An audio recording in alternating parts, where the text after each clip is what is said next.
দর্শক আমন্ত্রণ, যমুনা টেলিভিশনের নিয়মিত আয়োজন 24 ঘন্টায় প্রেজেন্টেড বাই হাতিল। আপনারা জানেন যে নির্বাচনের সময়সীমা এবং সংস্কার তা নিয়ে নানা মুখে আলোচনা চলছে সরকারের, সমন্বয়ক, ছাত্র সংগঠনগুলোর মধ্যে, এমনকি বড় রাজনৈতিক দলগুলোর মধ্যেও। সংস্কার কতখানি হবে, তার মাত্রা কতখানি, এবং সেটি নাকি আগে নির্বাচন হবে, এটি নিয়ে রাজনৈতিক দলগুলোর মধ্যে এরই মধ্যে মতভেদ দেখা দিয়েছে। আবার আজ বিএনপির ভারপ্রাপ্ত চেয়ারম্যান তারেক রহমান তিনি ষড়যন্ত্রের বিষয়ে নেতাকর্মীদের সতর্ক করেছেন। এসব নিয়ে আলোচনা করতে চাই আমরা আজকের 24 ঘন্টায়। শিরোনাম নির্ধারণ করেছি সংস্কার নাকি ষড়যন্ত্র। আপনার সঙ্গে পুরো সময় থাকছে মাহফুজ মিশা। আমার সঙ্গে স্টুডিওতে আছেন বিএনপি দলীয় সাবেক এমপি, দলটির নেতা জনাব নীলুফার চৌধুরী মনি। আপা স্বাগত আপনাকে। এবং আছেন গণসংহতি আন্দোলনের নির্বাহী সমন্বয়কারী জনাব আবুল হাসান রুবেল ভাই, আপনাকেও স্বাগত। এবং আছেন বৈষম্য বিরোধী ছাত্র আন্দোলনের কেন্দ্রীয় সমন্বয়ক লুৎফর রহমান। লুৎফর, আপনাকেও স্বাগত। নীলুফার চৌধুরী মনে আপনাকে দিয়ে আলোচনাটা শুরু করি। তারেক রহমান সাহেব আজকে যে বক্তব্য দিয়েছেন, আমরা দেখছি যে 5 আগস্টের আগে পর থেকে বিএনপি খুবই ইতিবাচক রাজনীতি করছে। এ পর্যন্ত জনাব তারেক রহমান, মির্জা ফখরুল ইসলাম আলমগীর সহ সিনিয়র বা দায়িত্বশীল নেতার যে কথোপকথন, গতকালকেও যেরকম শিক্ষার্থীদের সঙ্গে কোনোভাবেই বিএনপির দূরত্ব তৈরি করা যাবে না, প্রবীণরা অনেক কিছু পারে না, ছাত্ররা সেটা করেছে, সেইখান থেকে আজকে তারেক রহমান যে ষড়যন্ত্রের বিষয়ে নেতাকর্মীদের সতর্ক করে তিনি বললেন, আমরা প্রায়ই বলি ষড়যন্ত্র থেমে যায়নি। আপনারা নিশ্চয়ই গত কয়েকদিনের পত্র পত্রিকার খবর দেখে বুঝতে পারছেন কোথাও কিছু একটা ষড়যন্ত্র চলছে। কি ষড়যন্ত্র, কোথায় ষড়যন্ত্র, ভেতর বাহির ষড়যন্ত্রটা আসলে কোথায় দেখছেন আপনারা? ধন্যবাদ আপনাকে। যারা শুনছেন আমার শুভেচ্ছা অভিনন্দন, আমার সহ আলোচক বৃন্দকে শুভেচ্ছা। দেখেন, যে কথাটা আমার নেতা বলেন নাই বা বলতে পারেন নাই, সেটা আমি কিভাবে বলবো? আপনি আমাকে বলেন ষড়যন্ত্র কোথায় দেখছি। ষড়যন্ত্র কিছু জিনিস আছে, আমরা বাতাসে সাহায্য ছাড়া এক মুহূর্ত বাঁচতে পারি না, কিন্তু আমরা কি বাতাসকে ধরতে পারি না? বাতাসকে বুঝতে পারি। সেটা আমি বলতে চাই যে ষড়যন্ত্র এখন শুধু ষড়যন্ত্র না, ষড়যন্ত্রের ডালপালাও পর্যন্ত গজিয়েছে। আপনি যদি চুলচেরা বিশ্লেষণ করেন, যদি হিসাব করেন, তাহলে কিন্তু আপনি বিএনপির মহাসচিব অনেক কিছুই কিন্তু উনি বলে দেন, স্পষ্ট করেছেন। সেখানের সাথে মিলিয়ে যদি বিএনপির আমাদের নেতা জনাব তারেক রহমান সাহেবের বক্তব্যগুলো মিলান, উনি কিন্তু প্রথম দিকে বলেছেন যে আমরা এই সরকারকে সম্পূর্ণ সহযোগিতা করতে চাই, মানে সম্পূর্ণ, মানে কোনো জায়গা বাদ রাখতে চাই না। এবং এই সরকারের ব্যর্থতা মানে আমাদের ব্যর্থতা। তারপরও যদি এই সরকার আমাদের সহযোগিতা না নেয়, যদি ব্যর্থ হয়, সেখানের দায়িত্ব আমাদের থাকবে না। তো সরকারের নির্লিপ্ততা একটা তো আছেই। এটা আপনি বলেন যে আমরা না, শুধু যে কোনো রাজনৈতিক যে হোক, জাতীয় সংহতি বলেন বা আমিই বলি, আমি ছোট বড় এখানে করছি না, কাকে সরকার কতটা গুরুত্ব দিয়েছে। অথচ সরকার কিন্তু এসেছে অনেকটা ওই গানের মতো, হে ক্ষণিকের অতিথি। তো ক্ষণিকের অতিথি হিসেবে এসে যদি উনি যারা এই দেশটাকে শাসন করবে, যেই হোক না কেন, রাজনৈতিক দলের বাইরে, তো এই কথাটা আপনাদেরকে কে বলেছে যে এই সরকার ক্ষণিকের অতিথি? এই সরকারের মেয়াদ সম্পর্কে কি আমরা জানি? সংবিধান কোথাও লেখা আছে এই সরকার কতদিন থাকবে? এই সংবিধান লেখা নাই। আমি যদি নির্দলীয় নিরপেক্ষ তত্ত্বাবধায়ক সরকারের কথাই মনে করি, সেই দিন সব দল মিলে আলোচনা হয়েছিল, এইখানে আলোচনাটা হওয়ার মতো সুযোগ ছিল না। তফাৎটা কিন্তু এইখানেই। একটা সরকারের নামই অন্তর্বর্তীকালীন সরকার, ইন্টারিম গভর্নমেন্ট। ইন্টারিম গভর্নমেন্ট তো পলিটিক্যাল গভর্নমেন্ট না, ইন্টারিম গভর্নমেন্ট তো আপনার ডেমোক্রেটিক গভর্নমেন্ট না। তাহলে এই গভর্নমেন্ট থাকবেটা কিভাবে? আপনি যদি দেশটাকে গণতান্ত্রিক বলেন, তাহলে আপনার ভোটের মাধ্যমে ক্ষমতায় আসবে, এটাই স্বাভাবিক। তো ভোটের মাধ্যমে যারা আসে নাই, আপনি বলতেই পারেন জনগণের সরকার। জনগণ কিভাবে ভোট দিয়েছে? ভোট দেয় নাই। জনগণ ভোট দেওয়ার সুযোগও পায় নাই, এটাও সত্যি কথা। তো ভোট দেওয়ার সুযোগটা দিতে হবে। এই সরকারও দাঁড়াতে পারে, অস্বীকার করছি না, এই সরকারও দল গঠন করে দাঁড়াতেই পারে, কিন্তু ভোটের জায়গায় তো যেতে হবে আমাকে। ভোটের জায়গায় যাওয়ার জন্য কিন্তু এই সরকারের হাতে খুব বেশি সময় থাকার কথা না।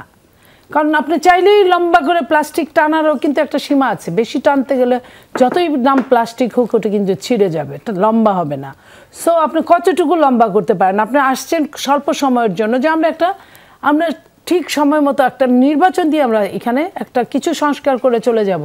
কথাটা কিন্তু এরকমই ছিল। সেই সংস্কারটা কিসের? ভোটের সংস্কার। আমার ভোটটা আমি দিব, যাকে খুশি তাকে দিব। এই ভোটের সংস্কারটা করবে। ভোটের সংস্কার করার জন্য এবং সব কিছুই ধরেন যেগুলা মনে করেছেন অনেক দিনের একটা স্থবিরতা ছিল, একটা লম্বা লাইন ছিল, একটা কিউ ছিল, সেই কিউটাকে কমানোর জন্য একটা ব্যবস্থা করে লাইনে আপনার তুলে দিতে পারেন, যেটা চিফ অ্যাডভাইজার বলেছেন যে ট্রেনটা লাইনে উঠে গেছে, এখন ইলেকশন হবে। শুনতে ভালো লেগেছিল এবং এটাই জনগণের চাওয়া, নট অনলি কোনো দলের চাওয়া। তো তারপর আবার উনি কি বলেছেন, হ্যাঁ তবে সংস্কারও হতে হবে, সংস্কার হতে হবে, সংস্কার লাইনে উঠলেই হলো। সংস্কার আপনি যতই যেভাবেই করুন না কেন, ওনারা যে পর্যন্ত নির্বাচিত সরকারের আপনার ম্যান্ডেট দিয়ে হা জয়যুক্ত হয়েছে অথবা না জয়যুক্ত হয়েছে, এটার মাধ্যমে যদি প্রতিষ্ঠিত না হয় সেই আপনার সংস্কার কিন্তু ধূপে টিকবে না। তো সেই ধূপে টিকার জন্য আমরা চাইবো যে সরকারের যেন বোধোদয় হয়। লুৎফর, আপনার কাছে একটু এই কারণে যেতে চাচ্ছি রুবেল ভাইকে রেখে, যে প্রফেসর ইউনূস দায়িত্ব নেওয়ার পরেই বলেছেন যে উনি আর নিয়োগকর্তা হচ্ছেন আপনারা যারা আন্দোলনটা করেছেন। আপনারা আসলে তাদেরকে কতদিনের জন্য নিয়োগ করেছেন? তাদের এজেন্ডা কি? তারা কত দূর পর্যন্ত সংস্কার করবেন? ধরেন একটা উদাহরণ, গতকালকে এখানে আলোচনা হচ্ছিল, প্রেস সচিব বলছিলেন যে সংবিধান সংস্কারে ডক্টর আলী রিয়াজের নেতৃত্বে গঠিত যে কমিশন, তারা যদি সুপারিশ করে যে সরকারের মেয়াদ 5 বছর না 4 বছর হবে, পার্লামেন্ট দ্বিকক্ষ বিশিষ্ট হবে, রাষ্ট্রপতি ও প্রধানমন্ত্রীর ক্ষমতার ভারসাম্য মানতে হবে, তাহলে সেগুলো নিয়েও তো ঐক্যমতে পৌঁছাতে হবে নীলুফার চৌধুরী, মনি, রুবেল ভাই সহ অন্যান্য ক্রিয়াশীল রাজনৈতিক দলগুলোকে। সেটার জন্য কত সময় লাগতে পারে? মানে ওনারা বলছেন কত সময় পর্যন্ত আসলে আপনাদের ম্যান্ডেট আছে এই সরকারকে রাখার? প্রথমেই ধন্যবাদ আপনাকে, ধন্যবাদ যমুনা টিভির দর্শকদেরকে। প্রথমে যেটা বলতে চাই, যখন এই আন্দোলনটা নিয়ে আমি একটু বলতে চাই, ছোট করে শুরু করতে চাই, কারণ বিগত সালে নানা রকম আন্দোলন হয়েছে, দেশের গণতন্ত্র ছিল না, বিচার বিভাগের কোনো স্বাধীনতা ছিল না, নানান ফরম্যাটে নানানভাবে আন্দোলন হয়েছে। তবে এইবারের যে আন্দোলনের প্রেক্ষাপট, আন্দোলনের ভাষা সবই ভিন্ন। আন্দোলনটা শুরু হয়েছিল বৈষম্যের বিরুদ্ধে, দেশের সিস্টেমের বিরুদ্ধে। সিস্টেমটা এমনভাবে বিকল হয়ে গিয়েছিল দেশের প্রতিষ্ঠানের, চাকরি, এটা একটা জায়গা থেকে শুরু হয়েছিল, মানে সিস্টেমের একটা উপাদান যেখানে লস করেছিল সেই জায়গা থেকে আন্দোলনটা শুরু হয়েছিল। কিন্তু পরবর্তীতে যখন মানুষের ভেতরকার অবদমিত ক্ষোভ, পুঞ্জীবিত ক্ষোভ আমি রাজাকার বলার মাধ্যমে, যেদিন পতিত স্বৈরাচারী শেখ হাসিনা সকলকে রাজাকার বলল, সকল শিক্ষা, তখন আসল ক্ষোভটা তারা প্রকাশ করেছে। তারপর থেকে জুলাই যে অভ্যুত্থান সংগঠিত হলো, এই অভ্যুত্থানের ভাষা, অভ্যুত্থান মানুষের অংশগ্রহণ, সেটি কিন্তু কোনো নির্বাচন কেন্দ্রিক হয়নি। অভ্যুত্থানের স্লোগানগুলো যদি দেখেন তাহলে আপনি বুঝবেন যে তারা কি চেয়েছে। তারা বলেছে লাখো শহীদের রক্তে কিনা দেশটা কারো বাপের না। তার মানে এই দেশটা স্বাধীনতার পর থেকে কারো না কারো পরিবার কেন্দ্রিক একটা জায়গা তৈরি হয়ে গেছিল, যে এটা মানুষ এই দেশটাকে নিজের করে ভাবতেই পারেনি। কারণ বিগত এর আগে তো সুষ্ঠু ইলেকশন হয়েছে, তো সুষ্ঠু ইলেকশন হওয়ার পরেও কিন্তু মানুষের ভাগ্যের পরিবর্তন ঘটেনি। তো মানুষের ভেতরে সেই আকাঙ্ক্ষা সবসময় ছিল, ভোট দেওয়ার আকাঙ্ক্ষা তো না, এটা ছিল পরিবর্তনের আকাঙ্ক্ষা, রাষ্ট্রের সংস্কারের আকাঙ্ক্ষা। সেই জায়গা থেকে এই আন্দোলনের ভাষা, বিগত সালে বিভিন্ন দলের নেতৃত্বে যখন আন্দোলন হয়েছে তখন সেগুলো নিশ্চয়ই ভোট, নানাভাবে আন্দোলন হয়েছে। এবার আন্দোলন স্বাভাবিকভাবেই মানুষ যদি নির্বাচনের জন্য পরিষ্কার, তাহলে সেই পরিবর্তনের জন্য আসলে কত সময় লাগবে, এবং নির্বাচন ছাড়া সেই পরিবর্তনের সিদ্ধান্ত নেওয়ার এখতিয়ার কোন ফরম্যাটের সরকারের আছে? এই অভ্যুত্থানের যে 2000-এরও অধিক শহীদের রক্ত, এই রক্তটা আমি মনে করি এই সরকারকে ম্যান্ডেট দিয়েছে সংস্কার করার, আমি মনে করি। কারণ হচ্ছে জনগণ সেটা চেয়েছে, আন্দোলনের ভাষার মধ্যে সেটা প্রকাশ করেছে। সময়ের কথা যদি বলি, ইতিমধ্যে সরকার প্রায় 10টি সংস্কার কমিশন গঠন করেছে। কমিশন গঠন করার পরে তারা একটা রূপরেখা দিবে, সেই রূপরেখা অনুযায়ী সরকার রাজনৈতিক দলগুলোর সাথে আলোচনা করবে, সেই আলোচনার ভিত্তিতে সংস্কার করবে। আর সংস্কার না করে যদি নির্বাচনের দিকে আগাতে চায়, তাহলে আমি মনে করি এই দেশের যে আশা আকাঙ্ক্ষার ভেতর দিয়ে অভ্যুত্থান সংগঠিত হলো সেটার বাস্তবায়ন হবে না, দেশ আবার সেই পেছনে ফিরে যাবে বলে আমি মনে করি। সেক্ষেত্রে কি আপনারা আবারও সার্জিস আলম যেমনটা আজকে বলছেন যে দ্বিতীয় বিপ্লব শুরু করবেন, সেইটার বিষয়ে কি এটাকে আপনাদের নীতিগত দ্বিতীয় বিপ্লব শুরু করার বিষয় না? আমরা যখন বলি আবু সাইদ মুগ্ধ, শেষ হয়নি যুদ্ধ, আমরা আসলে যুদ্ধের মধ্যেই রয়েছি, আমরা আসলে একটা অভ্যুত্থানের চলমান অভ্যুত্থানেই রয়েছে। আমি আপনার কাছে এটা নিয়ে আসবো আলাদাভাবে। রুবেল ভাই, খুব সরল প্রশ্ন, এই বৈষম্য বিরোধী ছাত্র আন্দোলনের যে আন্দোলনটা বিশেষ করে জুলাই আগস্টে শুরু হলো, তার সারথি আপনারা সবাই, প্রত্যক্ষ পরোক্ষভাবে। তারা সামনে ছিল, আপনারা পেছনে ছিলেন। বিএনপি বলি, আপনার দল বলি, অন্যান্য অনেক রাজনৈতিক দল যারা আওয়ামী লীগের সঙ্গে ছিল না, প্রায় সবাই। প্রশ্নটা হচ্ছে এখন আপনারাও দেখলাম সরকারের বিরুদ্ধে জিনিসপত্রের দাম, নাগরিক জীবন সুস্থ নানান দাবিতে সম্মত 27 তারিখে একটা কর্মসূচি ঘোষণা করেছেন। তো অনেকেই তো মনে করতেন যে আপনারাও এই সরকারের অংশ, হঠাৎ করে এই কর্মসূচি দেওয়া কেন জরুরি হলো? আচ্ছা, প্রথমত আমি বলি যে একটা হচ্ছে যে আমরা সরকারকে মানে আসলে এই ক্ষেত্রে সব রাজনৈতিক দলই আসলে সমর্থন দিয়েছে। ছাত্ররা তারা নিয়োগকর্তা, এটা প্রফেসর ইউনূস বলেছেন, আচ্ছা আমরাও সমর্থন দিয়েছি, না হলে আসলে সরকারটা তো আসলে এইভাবেই গঠিত হয়েছে, আমরা সবাই জানি, একটা ঐক্যমতের ভিত্তিতে।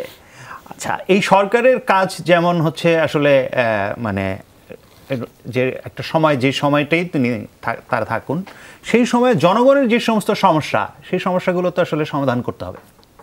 ফলে জনগণের সমস্যা নিয়ে আমাদের কথা বলা আমরা বন্ধ করে দিব, সরকার আমরা গঠন করায় ভূমিকা রেখেছি বলে, ব্যাপারটা তো আসলে এরকম না। তাহলে জনগণের যে সমস্যা, সেই সমস্যার সমাধান করতে হবে। আমার ধারণা সবারই আসলে এই কথাটাই বলা দরকার যে জনগণের সমস্যার সমাধান করতে হবে। এবং একই সঙ্গে এই যে নির্বাচন সংস্কার, এই প্রসঙ্গগুলোকে যখন আলোচনা করা হয়, তখন সাধারণভাবে কিন্তু সবাই স্বীকার করবেন যে হ্যাঁ, আমরা কিছু সংস্কার অবশ্যই চাই, সংস্কার চাই, আবার নির্বাচনও চাই।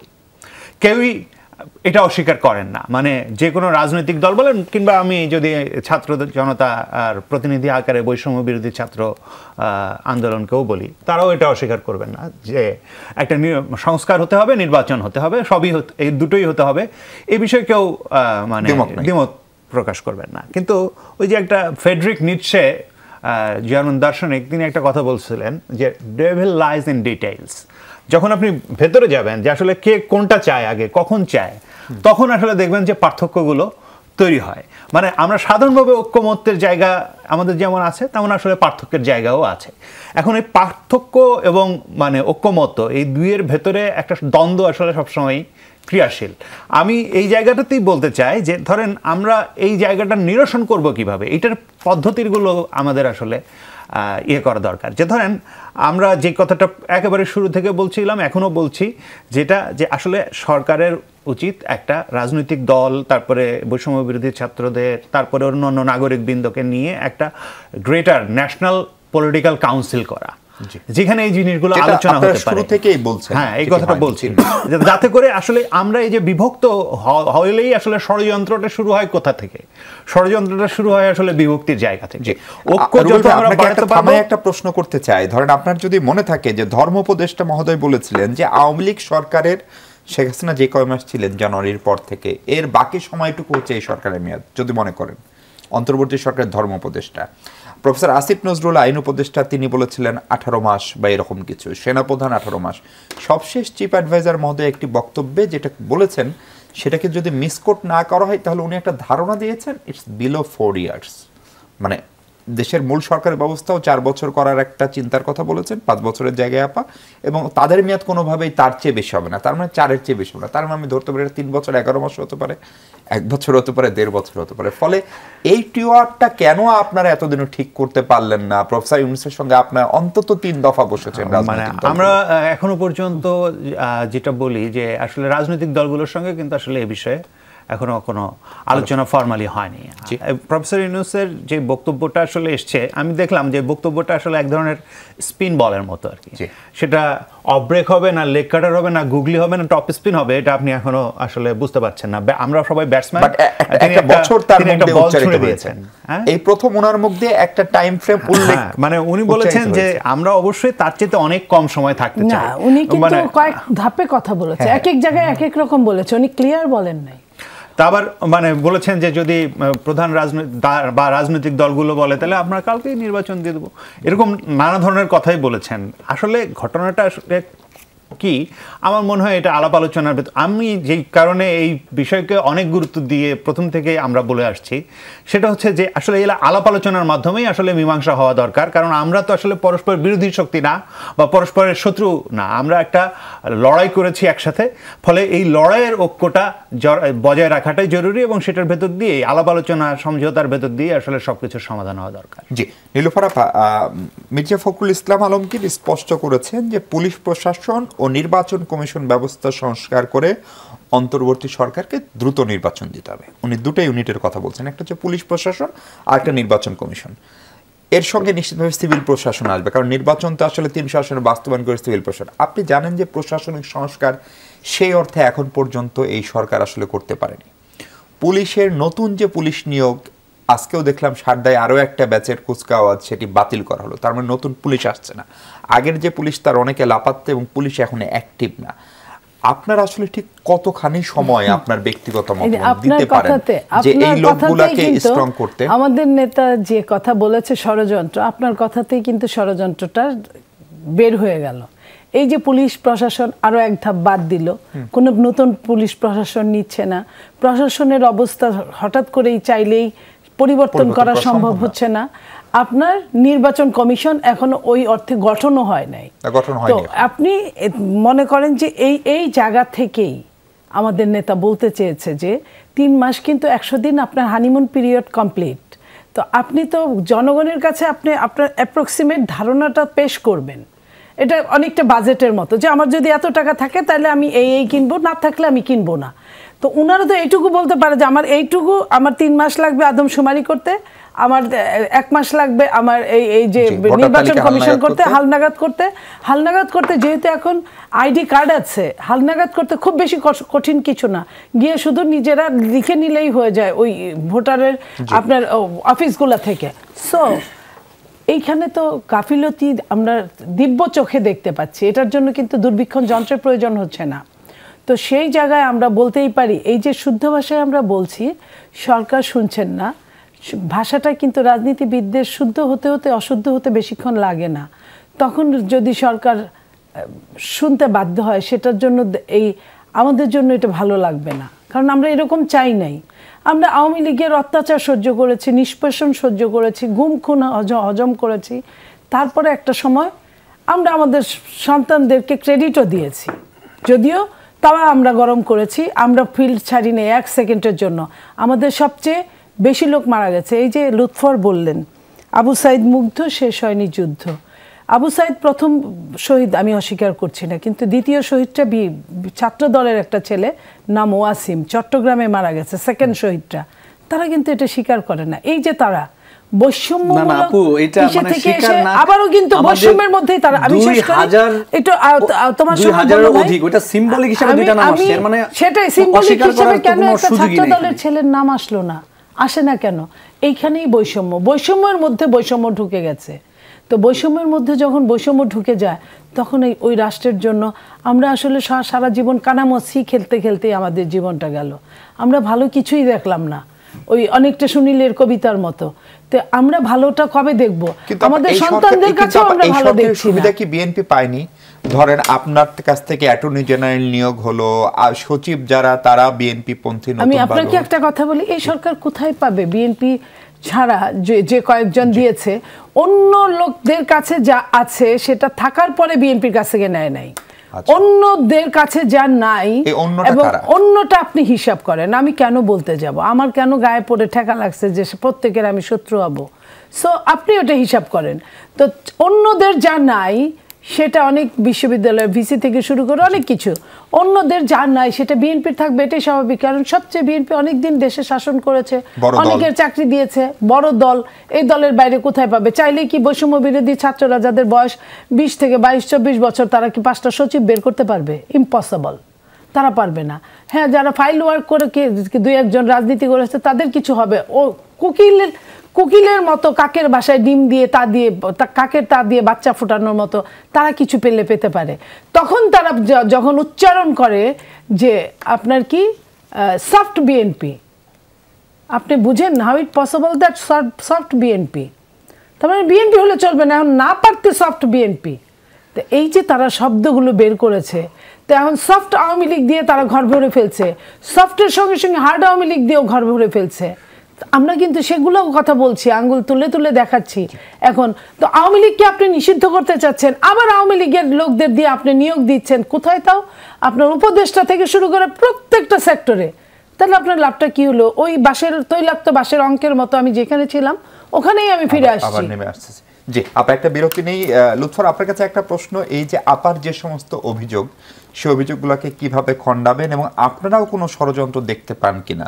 সাম্প্রতিক সময়ে কয়েকজন উপদেষ্টা নিয়োগ নিয়ে আপনারা সরকারের সমালোচনা করেছেন, আবার আপনাদের এই ষড়যন্ত্র দেখা এবং বিএনপি যে ষড়যন্ত্র দেখছে তার মধ্যে আসলে তফাৎ কতখানি, সেই নিয়ে আমরা সমন্বয়ক লুৎফরের কথা শুনবো দর্শক। তার আগে একটা বিরতি নিচ্ছে, আমাদের সঙ্গে থাকুন।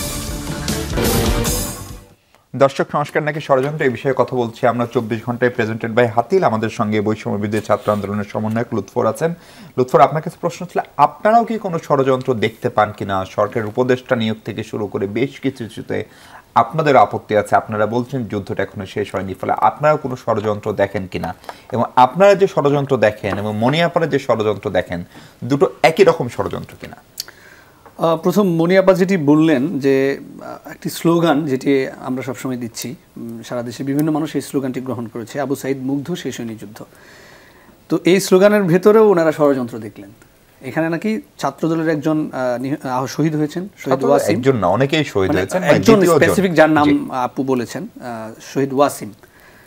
তো আমরা কোনো শহীদকে দলের ভেতরে সীমাবদ্ধ করতে চাই না। আমরা সবসময় বলি জুলাই অভ্যুত্থানের যারা শহীদ তারা হচ্ছে এই আন্দোলনের মূল অগ্রনায়ক। তারা এই আন্দোলনকে যেমন সংগঠিত করেছে এবং আন্দোলনকে যে সফল করার পেছনে তারাই মূল কারিগর।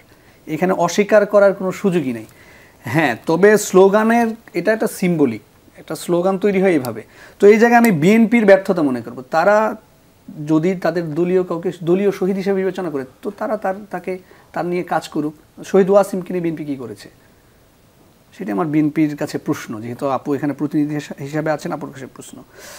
আর ষড়যন্ত্রের যে জায়গা, আমরা তো অবশ্যই ষড়যন্ত্র দেখি এবং ষড়যন্ত্র চলছে। পতিত স্বৈরাচার এখনও ভিডিও কলের মাধ্যমে, বিভিন্ন জুম অডিও কল এবং জুম মিটিংয়ের মাধ্যমে তারা সরাসরি হুমকি দিচ্ছে যে দেশে ফিরলে তারা কি করবে, এবং টার্গেট করছে সমন্বয়কদের, যে সমন্বয়কদের এই জুলাই অভ্যুত্থানে যে গণহত্যা চালিয়েছে সেটার দায় নাকি সমন্বয়কদের নিতে হবে।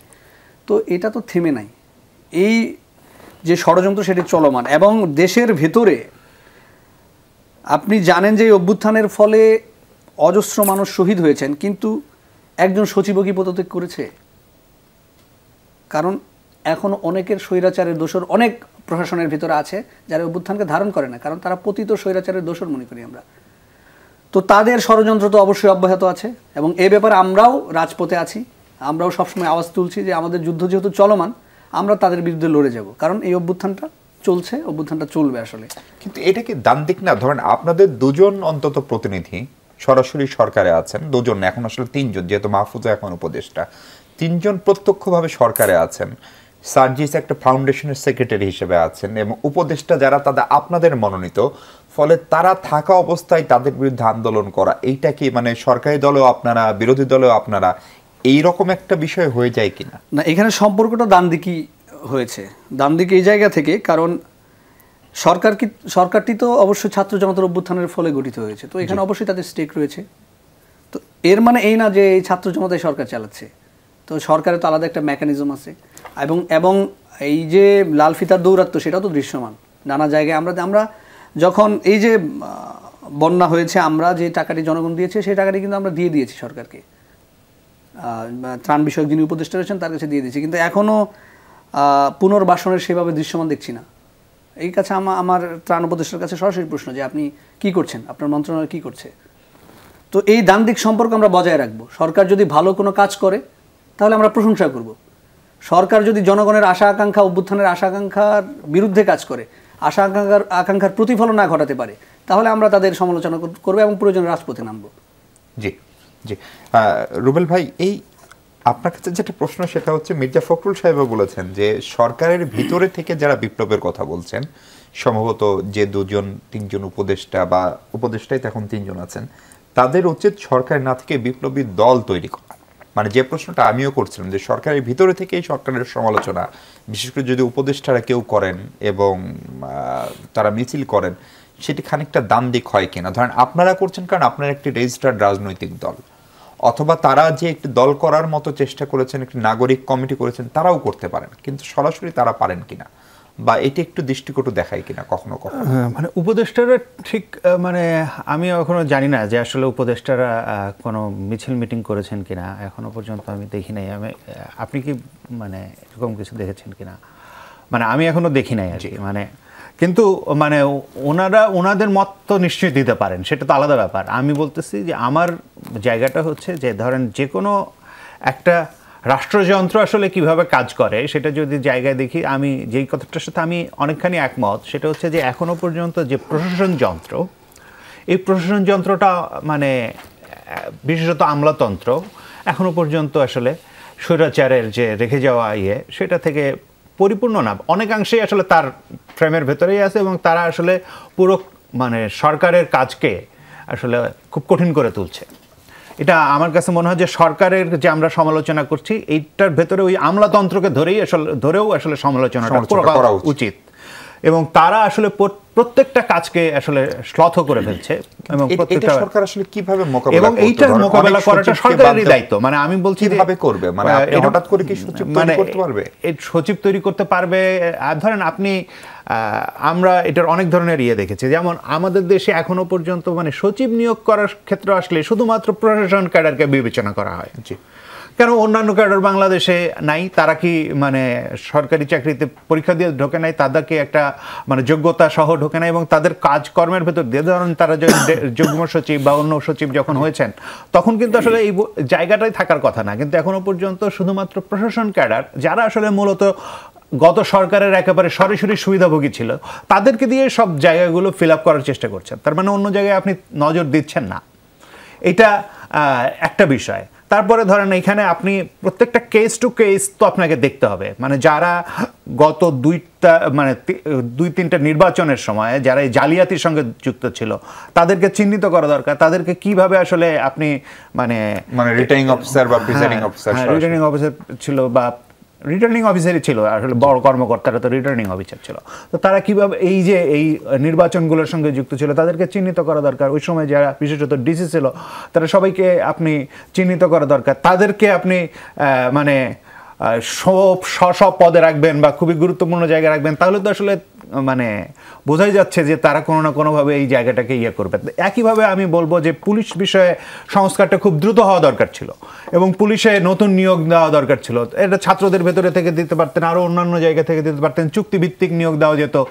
তারপরে যেই কথাটা না বললেই না যে মানে ধরেন বিভিন্ন জায়গায় আমি প্রত্যেক দিন আহত মানুষের ফোন রিসিভ করি এবং তারা নানানভাবে সহায়তা মানে পাচ্ছেন না, তারা নানানভাবে অনেকজন আছেন যারা আসলে কিভাবে জুলাই ফাউন্ডেশন কোথায় এটাও কোনোদিনই জানেন না, ওইখানে কোনোদিন যেতেও পারবেন না। শ্রমজীবী মানুষ এবং খুবই নিরীহ মানুষ, তারা পরিশ্রম করে খান এবং তারা একবেলা পরিশ্রম না করলে পরের বেলায় ভাত জুটবে না এরকম মানুষ। ফলে তারা আহত হয়ে পড়ে থাকলে আসলে তাদের পুরো পরিবার একটা বিপন্ন অবস্থায় যায়। ফলে আমরা এই যে এই বিপন্ন মানুষগুলো যারা এই আন্দোলনের জন্য এই ত্যাগ স্বীকার করলেন, যারা শহীদ হলেন, যারা আহত হলেন, তাদেরকে যথোচিত মর্যাদা দেওয়া, তাদেরকে যথোচিত ব্যবস্থা করা, এই সমস্ত জায়গায় অবশ্যই আমাদের জোর গলায় আসলে থাকা দরকার।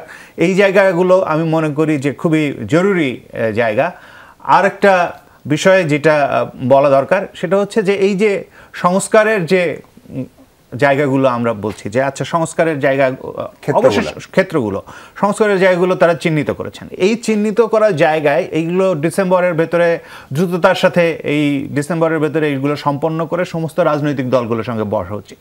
কারণ সংস্কার কিন্তু গুরুত্বপূর্ণ একটা অংশ, যেটা আসলে জুলাই অভ্যুত্থানকে আমি শুধুমাত্র একটা নির্বাচন কেন্দ্রিকভাবে দেখি না, যেটা হয়তো অনেকে দেখতে চাইবেন, কিন্তু জুলাই অভ্যুত্থান কিন্তু আসলে একই ধরনের আসলে একটা নতুন জায়গায় মানুষের চেতনাকে নিয়ে গেছে। প্রত্যেকটা বড় সংগ্রাম, আত্মদান মানুষকে একটা নতুন চেতনার জায়গায় নিয়ে যায় এবং এই অভ্যুত্থানের চেতনা একটা যাতে এখানে ফ্যাসিবাদ কোনোভাবেই আর ফিরে না আসে সেইটার জায়গায় মানুষকে নিয়ে গেছে এবং সেই জায়গা থেকে সেই সংস্কারগুলো যদি আমরা রাষ্ট্রনৈতিকভাবে করতে না পারি তাহলে কিন্তু আসলে আমরা নতুন জায়গায় যেতে পারবো না। বাংলাদেশে ওই যেটা বাংলা ভাষায় বলে আর কি প্রবাদ আছে, যে লাউ সেই কদু থেকে যাবে, সেই জায়গাতে আসলে একটা গুরুত্বপূর্ণ কাজ হচ্ছে এই সংস্কারগুলো করা এবং এটা ছাড়া আসলে একটা সুষ্ঠু নির্বাচনও সম্ভব না।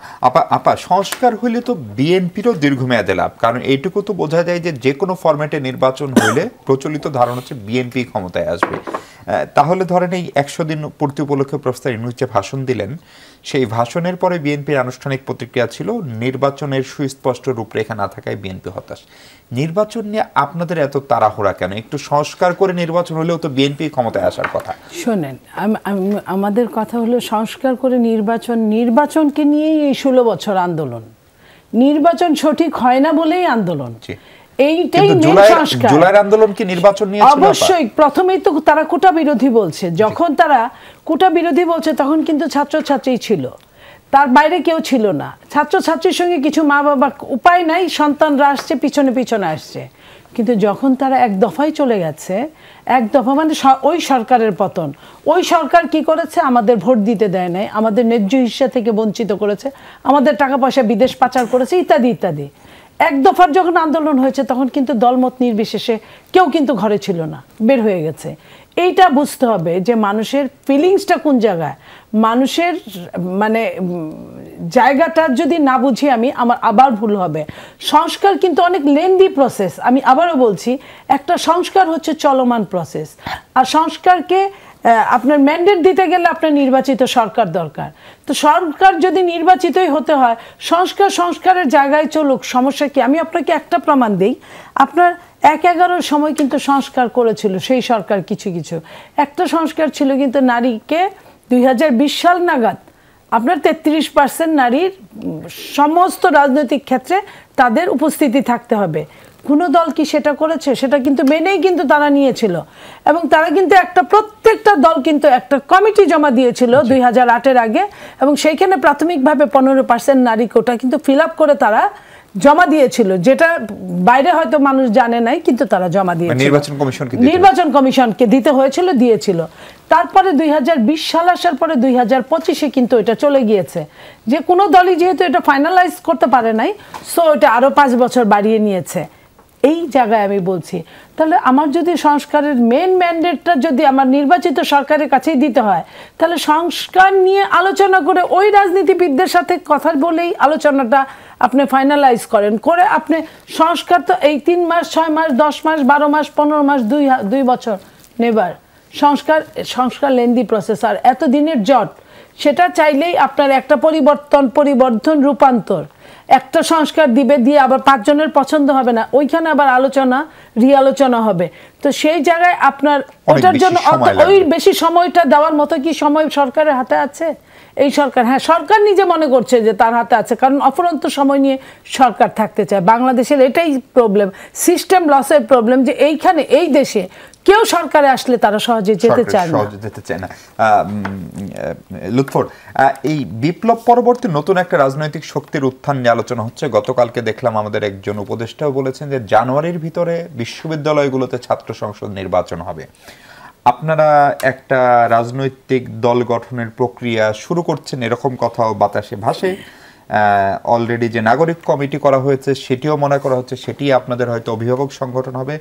ফলে আপনারা এই যে সংস্কারের নাম করে যে সময়টা নেওয়ার কথা বলছেন, সেটিকে আসলে নিজেরা একটা রাজনৈতিক দল গঠন করা, সেটি রেজিস্ট্রেশন করা এবং সেটি নিয়ে নির্বাচনে লড়ার জন্য, অথবা সেটি নিয়ে বিএনপির সঙ্গে সমঝোতা করার জন্য, সেই প্রশ্ন রেখে একটা বিরতিতে যাচ্ছি। দর্শক ফিরছে একটু পরে, আমাদের সঙ্গে থাকবেন নিশ্চয়ই। দর্শক স্বাগত আরেকবার। সংস্কার নাকি ষড়যন্ত্র নিয়ে আমরা কথা বলবো লুৎফর রহমান, সমন্বয়ক, বৈষম্যবিরোধী ছাত্র আন্দোলনের সঙ্গে। আপনারা কি সত্যি সত্যি একটা রাজনৈতিক দল গঠন করতে চান? সেজন্যই কি এত সময় চাচ্ছেন? সেজন্যই কি সংস্কার জরুরি কিনা? প্রথম কথা হচ্ছে, জুলাই অভ্যুত্থান যেটি ঘটেছে সেটি শুধুমাত্র 2000 মানুষের যে প্রাণ, সেই প্রাণের মূল্য শুধুমাত্র একটি নির্বাচন না। আর আপু যেটা বললেন, জুলাই অভ্যুত্থান শুরু হয়েছিল কোটা সংস্কার আন্দোলনের মধ্যে, এটি সত্য। কোটা সংস্কার আন্দোলন এটা আসলে কী ছিল? এটা ছিল একটা বৈষম্যের বিরুদ্ধে আন্দোলন। শুধু কোটা হিসাব করলে তো হবে না। তো যে কোনো পৃথিবীর অনেক দেশে অনেক আন্দোলন হয়েছে, বৈষম্যের বিরুদ্ধে আন্দোলনের মধ্য দিয়ে কিন্তু সরকার পতন ঘটে গেছে, এমন অনেক ইতিহাস রয়েছে। তো এটিকে ছোট করে দেখার কিছু নাই। এটি মানে এরকম না যে এই আন্দোলনে কিছু ঘটেনি, এই আন্দোলন অনেক পরিবর্তন ঘটে গেছে। এটা আপনি তখন বুঝতে পারবেন যখন দেখবেন বিগত বছরগুলোতে যখন বিরোধী দলের নানা ধরনের আন্দোলন ছিল, লং মার্চ টু ঢাকা তারাও দিয়েছিল, কিন্তু মানুষ কেন নামেনি? কারণ মানুষ পুরাতন রাজনৈতিক বন্দোবস্তের প্রতি আস্থা হারিয়ে ফেলেছিল। যখন তরুণরা ডাক দিয়েছে, তখন মানুষ শুধু নেমেই ক্ষান্ত হয়নি। পুলিশের ভাষ্য অনুযায়ী যখন তারা বলেছে যে একজন মানুষ যখন গুলি করে সেই শুধু সরে যায়, আর কেউ সরে না, আবার মানুষ আসে, তার মানে মানুষের ভেতরের স্পিরিটটা কি ছিল, ওই আকাঙ্ক্ষাটাকে বোঝাটা আমি মনে করি জরুরি সকল রাজনীতিবিদদের। নির্বাচন তো চাইতেই পারেন, কারণ নির্বাচন হয়নি, কিন্তু কেন শুধু নির্বাচন কেন্দ্রিক আপনাদের কথাবার্তা? এই এতগুলো মানুষের রক্তের মূল্য নাই? এতগুলো মানুষ আবার যদি এই ব্যবস্থার ভেতর দিয়ে ইলেকশন হয়, আমি মনে করি আবার পুলিশ আগ্রাসী হয়ে উঠবে। আমরা কি এটা চাইবো কেউ? আবারও দেখা যাবে প্রত্যেকটা সেক্টরে বৈষম্য তৈরি হচ্ছে। যদি এই যে বিদ্যমান সেটেলমেন্ট যেটা রয়েছে এটার ভেতর দিয়ে যদি ইলেকশন হয়, তো শুধুমাত্র ইলেকশন কেন্দ্রিক একটা ক্ষমতার পালাবদল ঘটেছে এরকম হয়নি। সংক্ষেপে একটু বলবেন এই নতুন রাজনৈতিক বন্দোবস্তটা আসলে কি জিনিস, মানে এটা সীমা পরিসীমাটা? এটা যদি সহজ ভাষায় বলি, এটা হচ্ছে পুরাতন যে রাজনৈতিক ব্যবস্থা ছিল সেটার প্রতি আস্থা না থাকার ফলে তরুণরাই জুলাই অভ্যুত্থানে রক্ত দিয়েছে। সেই আস্থাটা কি সেটা আমরা সকলেই জানি, যে দেশের প্রত্যেকটি সেক্টরে যে ধরনের বৈষম্য, যে ধরনের সংকট বিদ্যমান, সবগুলাকে যোগ করতে হবে এবং সবগুলাকে নিরসন করতে হবে।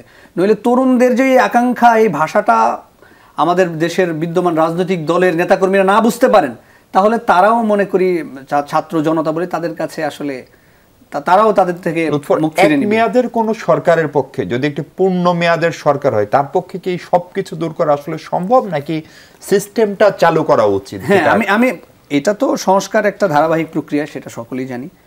তবে তাদের এইটুকু সুযোগ দেওয়া উচিত যে সুযোগের ভিতর দিয়ে আগামীতে কখনোই পুলিশ এরকম আগ্রাসী প্রাণঘাতী হয়ে উঠবে না, কখনোই দুর্নীতিবাজরা এরকম দানব আকারে হাজির হবে না, দলীয় নেতাকর্মীরা এক একজন হাজার হাজার কোটি টাকা লুটপাট করার সুযোগ পাবে না।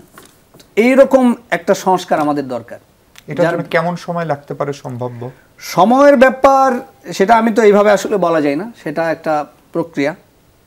তো আমি মনে করি এই বেসিক সংস্কারগুলোর পরে আসলে নির্বাচনটা হওয়া উচিত। জি জি, রুবেল ভাই, আপনিও কি ওনার সঙ্গে একমত? উনি একটা নতুন রাজনৈতিক বন্দোবস্ত এবং আমাদের প্রচলিত যে প্রাতিষ্ঠানিক কাঠামোগুলো আছে সেগুলোর খারাপ অবস্থা নিয়ে সম্ভবত কেউই দ্বিমত করছেন না। আমি একটু বলি যে আমরা এই মানে নতুন রাজনৈতিক বন্দোবস্ত কথাটা বহু বছর থেকে বলে আসছি। বাম রাজনৈতিক ইয়ে থেকে না, আমরা গণসংহতি আন্দোলনের পক্ষ থেকে বলছি। বাম রাজনীতি ওইভাবে কেউ বলে নাই আর কি নতুন রাজনৈতিক বন্দোবস্ত। গণসংহতি আন্দোলনের পক্ষ থেকে আমরা বলে আসছি বহুদিন থেকে। এই যে মানে নতুন রাজনৈতিক বন্দোবস্তটা কি, মানে পুরনো রাজনৈতিক বন্দোবস্তটা হচ্ছে যে বাংলাদেশে একটা বাঙালি জাতীয়তাবাদের ভিত্তিতে আওয়ামী লীগ এখানে একটা রাষ্ট্র চালিয়েছে। সেই বাঙালি জাতীয়তাবাদ সবাইকে অপর করেছে, মুসলমানকে অপর করেছে, মুক্তিযুদ্ধ আর মুক্তিযুদ্ধের বিরোধী পক্ষ করেছে। তারপরে আওয়ামী লীগের ভেতরে বিভাজন করেছে যে এটা হাইব্রিড আর হচ্ছে অরিজিনাল আওয়ামী লীগ। শেষ পর্যন্ত একটা বংশ তালিকা তৈরি করছে যে বংশ পরম্পরায় আওয়ামী লীগ মানে আওয়ামী লীগের রক্ত থাকতে হবে তার ভেতরে। এই ফলে এই জায়গাটা আসলে একটা ফ্যাসিস্ট জায়গা তৈরি হয়েছে, এটা এবং বিভাজন তৈরি করেছে এবং জাতির ভেতরে বিভাজন তৈরি করেছে এবং একটা ফ্যাসিস্ট জায়গায় শেষ পর্যন্ত এসে গিয়েছে। এই যে এই বন্দোবস্তটা কি করেছে, কয়েকজনের হাতে ক্ষমতা কুক্ষিগত করেছে, কয়েকজনের হাতে সম্পদ কুক্ষিগত করেছে। সমস্ত মানুষ সম্পদ তৈরি করে সেটা কয়েকজনের হাতে কুক্ষিগত। আপনারা খুব ভালো মতো জানেন, মাত্র 5-6টা গ্রুপ বাংলাদেশের সমস্ত অর্থের নিয়ন্ত্রণ করত। তারপরে হচ্ছে সেখানে সাংস্কৃতিকভাবে তারা একটা আবার একইভাবে এই আগ্রাসনটা তৈরি করেছিল, মানে এবং তারা এই সাংস্কৃতিকভাবে অন্য সবাইকে চাপা দিয়ে রেখেছিল। কারো মানে প্রকাশের ইচ্ছে হলে তাদের অনুযায়ী প্রকাশিত হতে হবে, এই যে জায়গাটা তৈরি করেছিল, মানুষের মত প্রকাশের অধিকারকে ক্ষুণ্ণ করেছিল। ফলে এই যে জায়গাটা, এই জায়গাটা থেকে আমাদের বের হতে হবে। আমাদের আসলে পরস্পরের ভেতরে এক ধরনের সমর্মিতার সম্পর্ক, পরস্পর ভিন্ন মত সত্ত্বেও একসাথে থাকার জায়গা, তারপরে এখানে ওয়েলথের ডিস্ট্রিবিউশনটা মানুষের ভেতরে হওয়া, তারপরে এখানে মানে একটা মানে সংস্কৃতি তৈরি হওয়া, যে সংস্কৃতি আসলে ধরেন নীলুফার আপা, আমি আর আমরা আছি, আমরা হয়তো ভিন্ন ভিন্ন মত ধারণ করি, কিন্তু আসলে আমরা একই রাজনৈতিক পরিসরের ভেতরে কিভাবে নিশ্চিহ্ন করে দেওয়ার রাজনীতি যেটা আওয়ামী লীগ শুরু করেছিল সেইটা যাতে আর কখনো ফিরতে না পারে, এইটাই হচ্ছে আমাদের একটা নতুন বন্দোবস্ত। এই বন্দোবস্তটা কায়েম করাটা আমরা মনে করি এটা হচ্ছে আসলে মানে খুবই প্রাথমিক কাজ। এই কাজটা যদি আমরা মানে এই কাজটা আমি মনে করি না যে আসলে সমস্ত কিছুই আমরা অর্জন করে ফেলতে পারবো এই ইন্টারিম গভর্নমেন্টের সময়, বরং এই কাজটার একটা শুরু হবে এই সময়ে, কিন্তু এটা লক্ষ্যটা হবে মানে সেই জায়গায় পৌঁছানো। সেটা আসলে আমরা একটা নির্বাচিত সরকার এবং এই সরকার, আমি আরেকটা জায়গায় বলি যে একটু মানে হওয়া দরকার। ১/১১ সরকার আর এই সরকারকে আসলে এক করে দেখার কোনো কারণ নেই। ১/১১ সরকার ছিল আসলে একটা সামরিক বাহিনীর পেছনে থাকা একটা সিভিল সরকার, আর এটা হচ্ছে একটা অভ্যুত্থানের মাধ্যমে গঠিত হওয়া সরকার। সামরিক বাহিনী এখনো তো পেছনে আছে, কিন্তু সামরিক বাহিনী এখানে অভ্যুত্থানের শক্তি আকারে হাজির হয়েছিল। জি, ফলে দুইটার ভেতরে পার্থক্য আছে। সামরিক বাহিনী থাকলে সেটা দুটো একই রকম ভাবে থাকে নাই। মানে এই যে জায়গাটা আছে সেই জায়গাটাগুলো আমাদের পার্থক্য করতে হবে। রাজনীতি করতে হলে এই পার্থক্যগুলোকে আসলে খুবই জরুরিভাবে বিবেচনা করা দরকার। এবং এইটার পেছনে যে অসংখ্য ছাত্র শ্রমিক জনতার যে রক্ত আছে সেইটাকে অস্বীকার করলে পারে আসলে হবে না। এবং এটা নতুন জায়গায় মানুষকে যে পৌঁছে দিয়েছে সেই আকাঙ্ক্ষার জায়গাটাকে পূরণ করার জন্য আমাদের সর্বোচ্চ চেষ্টাটা করে যেতে হবে। আমি মনে করি যে এটা আমরা যারা অভ্যুত্থানের সহযোগী রাজনৈতিক শক্তি ছিলাম তাদের ভেতরেও কম বেশি এই আকাঙ্ক্ষা স্পিরিটটা আছে। জি, মনে আপা শেষ সময় আপনার কাছে এই আপনারা যে নির্বাচনের কথা বলছেন এইটা নিয়ে কি কোনো রিসার্চ আছে আপনাদের, যে মানুষও কি এখন আসলে দ্রুত নির্বাচন চায়, নাকি যে কারণে মানুষ এই জুলাই আগস্টে মাঠে নেমেছিল যেটি তারা বলছেন যে একটা সমন্বিত সংস্কার, দুর্নীতি কমবে, প্রতিষ্ঠানগুলো কাজ করবে, পুলিশ আমার সেবক হবে, আমাকে গুলি করবে না, এই সংস্কারগুলা এই সরকার করে দিয়ে গেলে আমি আপনার কথাটা বুঝতে পেরেছি। মানুষ হয়তো চাইতো না, মানুষ চায় এখন দ্রুত সময় নির্বাচনে, এই জন্যই চায়। মানুষ দিশেহারা হয়ে গেছে। মানুষ মনে করেছে পতিত সরকার যেভাবে জিনিসপত্রের দাম গগনচুম্বী ছিল, এখন বোধহয় এই সরকার আসলে বোধহয় সিন্ডিকেটটা ধরতে পারবে। যেইখানে আপনার মাঠ লেভেলে যখন আপনার আমদানি করে পেঁয়াজটা আনা হয়, লাইক আমি পেঁয়াজের কথা বলি, 50 টাকা সর্বোচ্চ যদি পড়ে, সেটা কিন্তু মধ্যস্বত্বভোগীর মাধ্যমে হয়ে ওটি কিন্তু প্রায় 100-150 টাকায় পেঁয়াজটা হাতে পাচ্ছে, 100 টাকা না, 100 থেকে 150 টাকায়। তো সেই জায়গায় আপনার জনগণ দিশেহারা। আপনার নির্বাচনী আপনার কোনো বৈতরণী পার হওয়ার মানে যে প্রাইমারি যে পদক্ষেপগুলো সেটা কোনোটাই করছে না, সেটা একটা ব্যাপার। আইন শৃঙ্খলার কোনো উন্নতি, কোনো মিনিমাম উন্নতি হয় নাই। পুলিশরা কিন্তু এখনও আপনার ভীত সন্ত্রস্ত, পুলিশদের মধ্যে ওই আস্থাটা ফিরিয়ে আনা যায় নাই, কিংবা পুলিশের যে সংকট আছে সেটাই কিন্তু সেটারও কিন্তু আপনার ব্যবস্থা করা হয় নাই। বিএনপির কাছে তো সহযোগিতা চাই নাই। আমি আপনাকে আরেকটা কথা বলি, যে কথাটা আপনি মাঝখানে বললেন, আপনার মনে আছে পতিত সরকারের সময় জাতীয় পার্টি সবসময় তাকে সহযোগিতা করতে বলেই সেই সরকার এতদিন টিকে ছিল, সর্ব সময়ে 4টা নির্বাচনে, এবং জাতীয় সরকারও ছিল, বিরোধী দলেও ছিল। আজকের অবস্থায় দেখেন, আজকের ছাত্ররা কিন্তু এই সরকারেও আছে, বিরোধী দলেও আবার চলে গেছে। এই যে সমস্যা, ঘটনা কিন্তু কালে আবর্তে একই হয়ে যাচ্ছে। তাহলে আপনার জনগণ কিসের উপর আস্থা রাখবে আপনি বলতে পারেন? বরং জনগণ বড় বড় দলের উপর আস্থা রাখতে চায়, এই জন্য সেই দলগুলো যদি মন্দের ভালো হয়, আমি বলবো না যে বিএনপি ফেরেস্তার দল, কিন্তু বিএনপি শয়তানের দল না, এটাও আমি বলতে পারি। তো যদি মন্দের ভালো হয় তাহলে জনগণ কেন আস্থা রাখবে না আপনাকে? যদি আমি প্রশ্ন করি জনগণের হয়ে, কেন আস্থা রাখবে না? কারণ সরকার এমন কোনো তেলেসমাতি, এমন কোনো ক্যারিশমা দেখাতে পারে নাই যে এই সরকারকে জনগণের তার পক্ষে থাকতে হবে। এই সরকার যদি ওরকম জনগণের পাশে যেত, আজকে দেখেন একটা কালোবাজারি, রেলের টিকিট থেকে শুরু করে একদম আপ টু ডাউন সবখানে পর্যন্ত কালোবাজারির দৌরাত্ম্য সবখানে। আপনার ঘুষের জায়গা, আমি বলি আওয়ামী লীগ নাই, কে বলেছে? 12.5 লক্ষ প্রায় কর্মচারীর মধ্যে 10.5 লক্ষ আওয়ামী লীগের আছে, তাদের তো বিচার হয় নাই, তাদের তো আইনের শাসনের মধ্যে তাদের ফেলা হয় নাই, আইনের কোনো অনুশাসনই চলছে না। তাহলে এই সরকারকে কেন চাইবে? যদি অবস্থা যদি তৈথবচ হয় কিংবা আরও যদি খারাপ হয়, তাহলে কেন চাইবে এই সরকারকে? আমি যদি আপনাকে প্রশ্ন করি, আমাকে তো দেখাতে হবে যে তোমার চেয়ে আমি বেটার, এই জন্যই আমি থাকবো। আমি তো তোমার চেয়ে বেটার আমি দেখাতে পারছি না কোনো পারফরমেন্সে, বরং একজন 3rd ক্লাস লেভেলের একজন লোক যে কিনা সিনেমা করতে করতে উপদেষ্টা হয়ে যেতে পারে এই দেশে, একজন আওয়ামী লীগের মামলা খাওয়া একজন লোক, মামলা খাওয়া এবং এমপির ভাই যে সবচেয়ে সুবিধাভোগী একজন লোক, সে বলতে বলতে আপনার উপদেষ্টা হয়ে যেতে পারে। তাহলে এই দেশে আপনাকে কেন এই সরকারকে তারপরেও থাকতে হবে? এই সরকার কোন পরিসীমার ভিত্তিতে থাকতে হবে? অনেক ধন্যবাদ আবুল হাসান রুবেল এবং অনেক ধন্যবাদ লুৎফর রহমান। দর্শক, এই ছিল আজকে আলোচনা। ভালো থাকবেন সবাই, দেখা হবে আগামীকাল রাত 11টায়। সুস্থ থাকুন।